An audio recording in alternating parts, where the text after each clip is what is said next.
Всем привет! Меня зовут Вика. Давайте посмотрим новый расклад Таро для мужчин. Почему же она боится встречи с вами? Как всегда, настраивайтесь на расклад.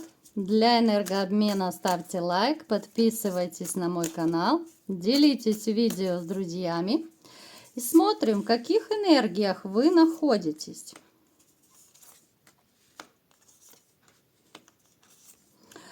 Вы по жизни, смотрите, вы довольно непростой человек.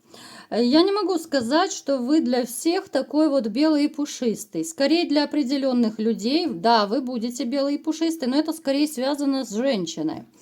Это связано с любимой женщиной, которая сейчас рядом с вами не присутствует. Скорее у вас произошел развод, разрыв, да, то есть женщина разбила вам сердце.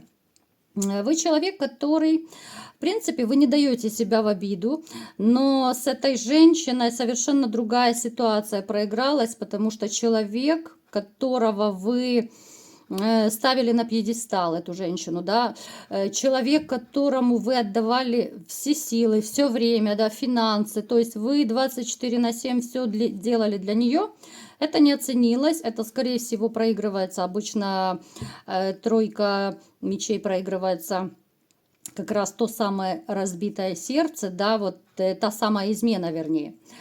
Женщина, которая поломала вашу жизнь, которая, ну, можно сказать, знаете, вот, как говорится, отрезали половину от вас. Вот такое поначалу могло быть у вас состояние, как будто вот забрали вас половину, да. Не хочу углубляться, да, прекрасно понимаю, что вам тяжело это и не хочется вспоминать. Но смотрите, вы, будучи человеком, в принципе, периодами довольно жесткий, вы человек, который, ну, окружающим вы спуску не даете садиться на шею. Единственный вот косяк – это то, что вы позволили женщине вашей, бывшей женщине, сесть на голову. Это ваш косяк, но опять же я не могу никого вас обвинять, потому что это было исключительно из-за любви, из-за большой любви. Ну что ж, не сложилось, да, будем смотреть, что будет дальше.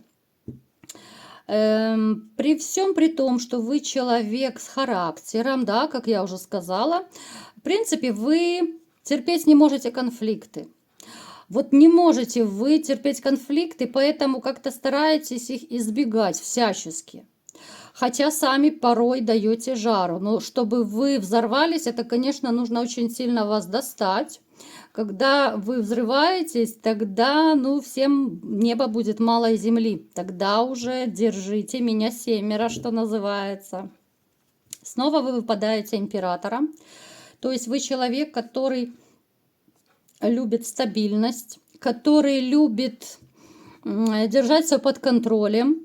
Вы держите под контролем не только дома какие-то моменты, да, где, что, как достать, починить, куда, кого. Ну, то есть вы решаете все проблемы не только дома, но и на работе. Но в то же время вот этот сильный император периодически дает слабину, и у вас могут проигрываться вот как раз из-за вашего развода такие, знаете, моменты слабины. Ну, то есть вы даете слабину, как говорят. Могут периодически опускаться руки, да, вот именно от какой-то безысходности, от одиночества. Могут опускаться руки от того, что никак не можете встретить любимую женщину. Я сейчас не вижу у вас абсолютно любимой женщины рядом. И даже если вы мне кто-то, может быть, напишете, что вот у меня отношения там, да, но я не вижу, что эта женщина, даже если у кого из вас находится сейчас там в каких-то с вами связях, я не вижу, что она покорила ваше сердце. Вот абсолютно. Вы человек, который пока вы даже не готовы впустить новую женщину в свою душу и в свое сердце. Это может быть, конечно же, и отголоском прошлого. Это могут быть вот те раны душевные, которые вы пережили. Но то, что однозначно любви в вашей жизни сейчас я не вижу. Я не беру во внимание какие-то страсти, влюбленности, да, вот если у кого-то они присутствуют, я понимаю прекрасно, что кто-то для здоровья встречается, кто-то просто отдушину имеет. Я беру вот именно в общем, я не вижу серьезных отношений, я не вижу, знаете, вот какого-то азарта, когда сердечко трепещет от любви, когда тебе хочется мчаться на крыльях любви среди ночи, да, вот этих вот страстей, эмоций, вот этого я не чувствую абсолютно. Так, смотрите, может даже проигрываться, что вы в своей жизни пережили какую-то, ну, довольно серьезное, то ли это заболевание, но скорее это было либо же после развода, либо это ну, последствия развода, вашего разрыва. Могло на какое-то время это последствия, так сказать, уложить вас на больничную койку. Здесь могут проигрываться какие-то сердечные болезни, да, ну, инфаркты я не хочу озвучивать, это уже слишком, хотя я знаю, что и такие моменты бывают после развода. То есть здесь по здоровью вы пережили, ну, не очень приятные моменты, именно связанные вот с вашей женщиной, с вашим расставанием. Вы снова, вот у нас выпадает карта, могу даже порадоваться за вас. Я сама обожаю мужчин, которые умеют готовить. Вот вы отличный повар. Я не могу сказать, что вы готовите прям, ну, чуть ли не торты печете. Хотя некоторые из вас, кстати, могут даже печь торты, там, блинчики и так далее. Вы довольно неплохо готовите. Причем вы это делаете вкусно и с удовольствием. Вот окружающие, кто пробует ваши блюда, ну, они вообще в восторге. Вот просто в восторге. В вашей жизни также был момент, когда были очень большие искушения. Вот по дьяволу были искушения. Вот особенно это после вашего разрыва, развода было, да? Были у всех по-разному, конечно же, поскольку общий расклад. У кого-то это были искушения в рюмку чая, вы могли какой-то период заглядывать. У кого-то могли быть искушения, ну, это уже более серьезные такие искушения. Я сейчас пытаюсь подобрать слова. Ну, когда хотелось, знаете, чуть ли не к праотцам отправиться, так скажем, да, это более жесткий такой момент, это очень неприятный, это период, когда вы понимали, что, ну, реально, либо же на дурку можно попасть, да, вот психушку, либо же с этим нужно что-то делать, как-то себя вытаскивать. Такой момент тоже у некоторых проигрывается. Далее, у вас еще есть такой страх, ну, страх, опасение, как хотите называйте. Опять же, я это связываю очень тесно с прошлым, да, вот с вашей бывшей женщиной. Вы побаиваетесь, опасаетесь женщин, которые, ну, так скажем, с характером, с довольно жестким характером, да, вот женщин, которые колкие на язык, может быть, грубоватые, которые такие эмоционально холодные. Вот вы даже внутренне как-то, знаете, подсознательно, ну, терпеть не можете таких женщин, и если у вас в жизни встречаются такие на вашем жизненном пути, если вы каким-то образом знакомитесь, допустим, с такой женщиной, но вы стараетесь подальше от нее держаться, как только можно улизнуть от нее пытаетесь, потому что вам уже хватило в своей жизни такой жесткой, холодной, скандальной, да, которая могла и унизить, и оскорбить, и так далее. Поэтому это такой, ну, пунктик, так скажем, ваш, да, подальше держаться от холодных женщин, тем более от расчетливых женщин. С такой вы точно не свяжете ни отношения, ни тем более семью не построите. Итак, давайте-ка будем смотреть, какая же женщина пришла к нам сегодня на расклад и почему же она боится встречи с вами. Давайте коротко сначала опишем, чтобы вы знали, что это за женщина.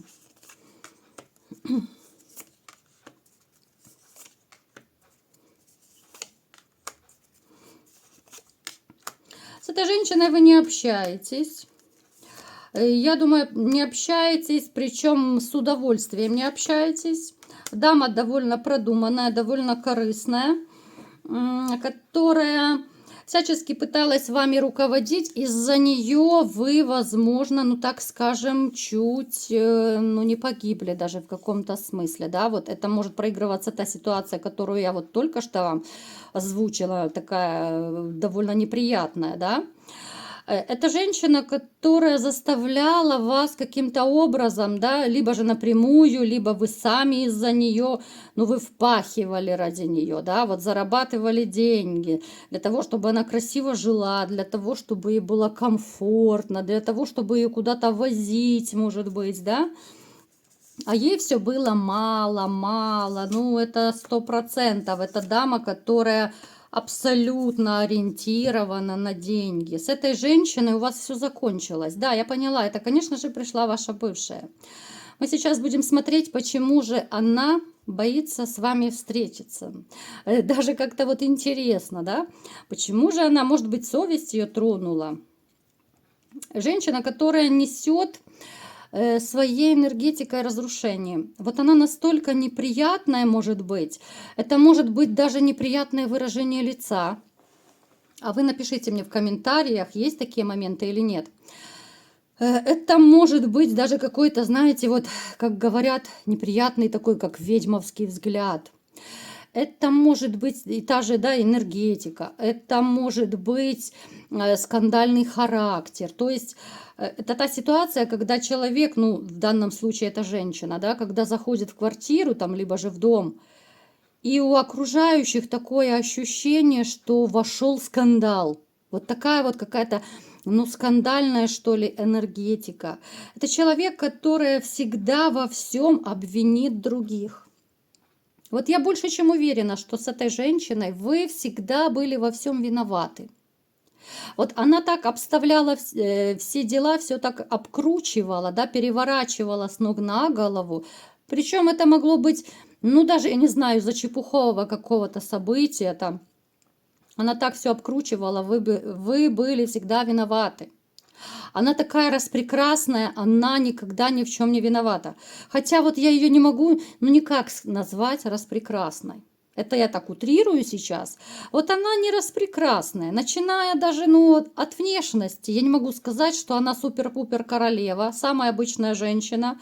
Причем даже я склоняюсь к тому, что вы пытались сделать из нее королеву. Вот своим именно отношением, своими деньгами, подарками, да.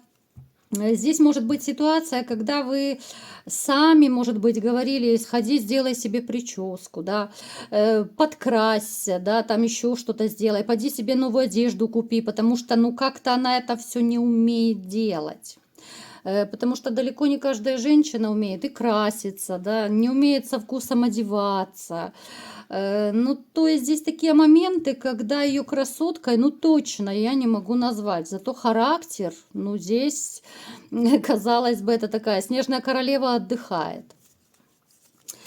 Итак, давайте будем разбираться, почему же она боится встречи с вами. Давайте для начала, чтобы нам было понятно, да, разберемся в двух словах сейчас, как она поживает, да, и отсюда будем плясать, что у нее за проблемы в жизни и почему, а может быть у нее и нет проблем, сейчас посмотрим.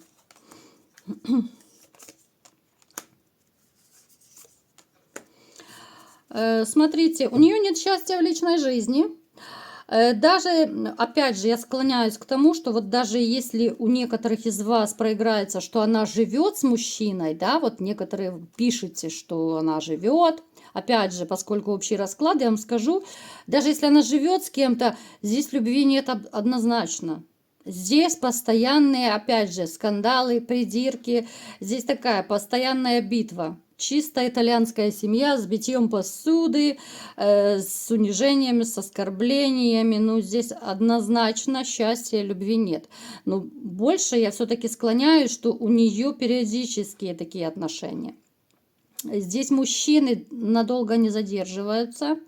Здесь мужчины, которые с ней знакомятся и каким-то образом даже пытаются зароманить, но они очень быстро разочаровываются.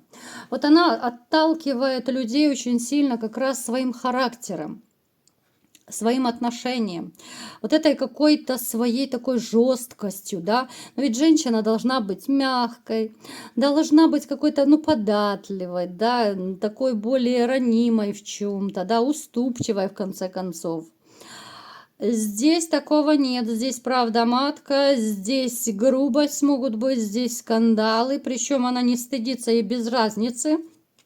Свой это мужчина, чужой это мужчина. Она скандалит со всеми.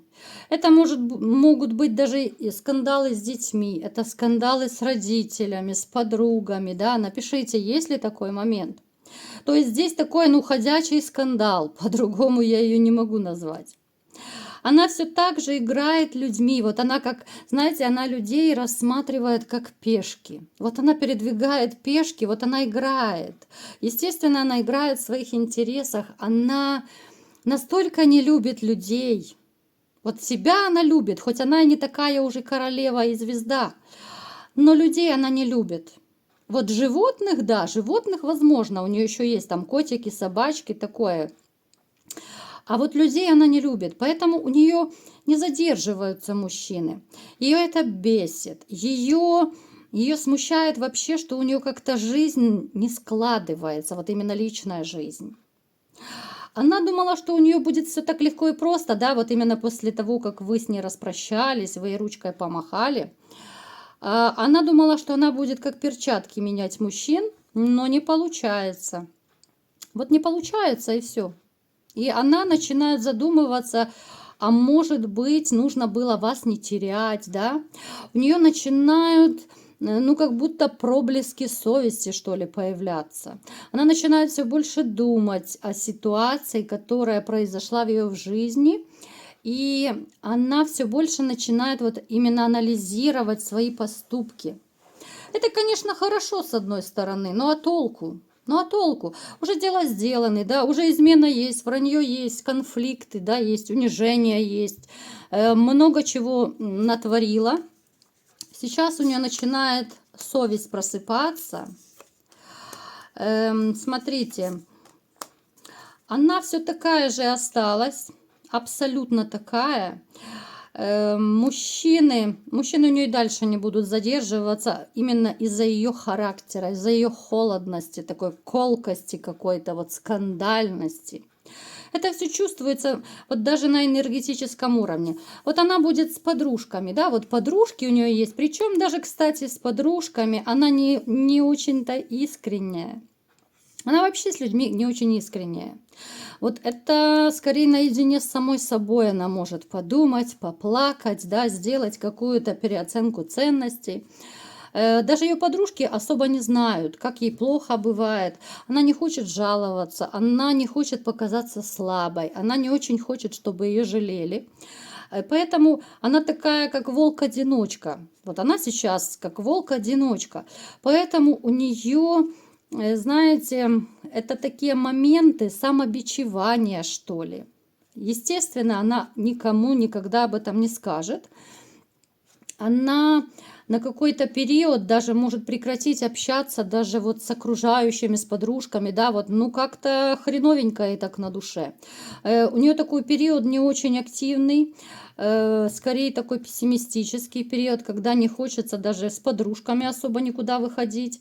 И вот здесь у нее как раз вот, когда она такой отшельницей временной заделается, вот она начнет думать, что, знаете, она начнет думать, что все-таки нужно было вас не терять. Вот такие даже мысли у нее появятся.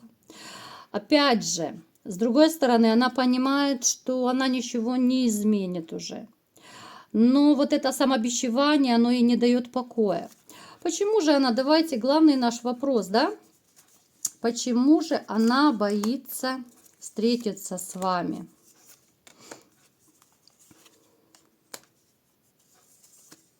Во-первых, ей стыдно.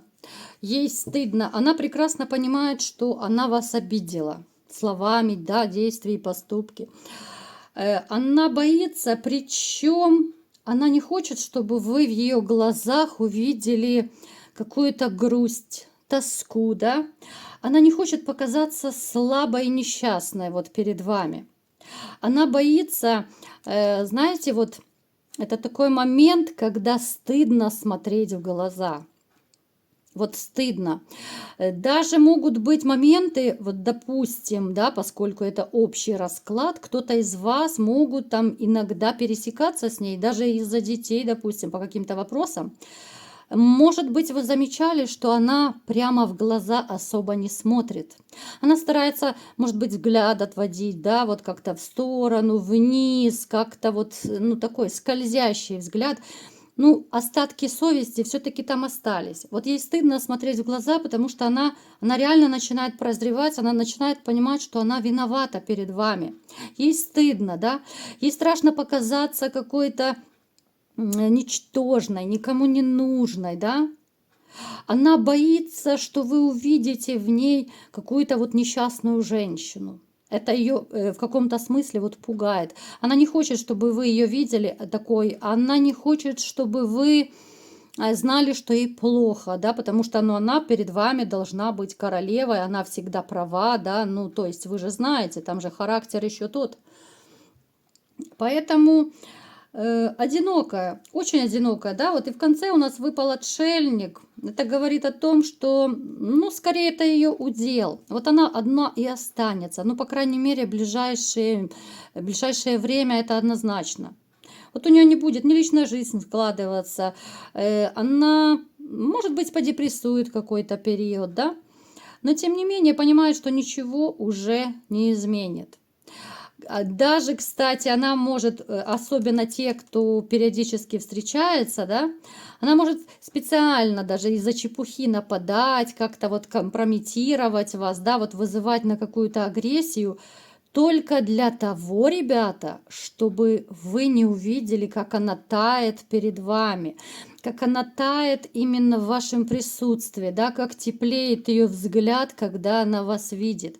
Потому она может и глаза отводить в сторону, потому она старается поменьше как-то общаться с вами. И вот эта ее агрессия при встрече, при общении, это всего лишь маска, это защитная ее реакция. Поэтому здесь бумеранг действий, здесь остатки совести. Здесь несчастная женщина, по-другому я ее не назову. Но жалеть ее как-то и не хочется, если честно, потому что она сама накосячила, сама виновата, сама теперь и расплатится. Вот такой был расклад. Кому понравился, ставьте лайк, подписывайтесь на мой канал, делитесь видео с друзьями. И всем пока!